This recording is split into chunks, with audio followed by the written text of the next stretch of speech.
Është prezantuar një projekt ambicioz për transformimin e shëtitores Buzëdetit në qytetin e Durrësit, duke konceptuar atë si një hapësirë urbane moderne dhe tërheqëse. Ky projekt ka për qëllim arritjen e cilësisë së ofertës turistike të qytetit, duke bërë atë më tërheqëse për vizitorët dhe më funksional për banorët. Një nga elementet kryesor të këtij projekti është bashkëpunimi me studion e njohur spanjolle Bofill Thaler dhe Arkitektura, e themeluar nga legjendari Ricardo Bofill. Ky studio ka një histori të pasur në krijimin e projekteve arkitektonike inovative dhe me ndikim, duke kontribuar në transformimin e hapësirave urbane në mbar botën.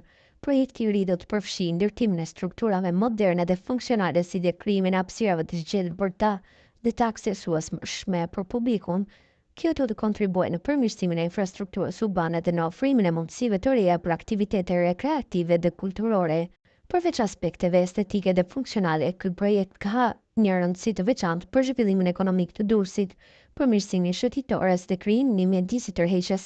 Do të rrisë numrin e turistëve dhe do të kontribuojë në zhvillimin e sektorëve të tjerë ekonomik, si hoteleria, gastronomia dhe artizanati. Ky projekt është një hap i rëndësishëm drejt modernizimit të Durrësit dhe forcimit të pozicionimit të tij si një destinacion turistik i preferuar në rajon. Nëpërmjet bashkëpunimit me studio të njohura ndërkombëtare dhe investimit në infrastrukturë, qyteti po ecën me hapa të sigurt drejt zhvillimit të qëndrueshëm dhe të gjithanshëm. Ky transformimi shëtitores është një shembull i angazhimit të bashkisë dhe qeverisë për krijimin e hapësirave publike cilësore dhe për përmirësimin e jetës urbane, duke ofruar një mjedis të këndshëm dhe funksional për të gjithë.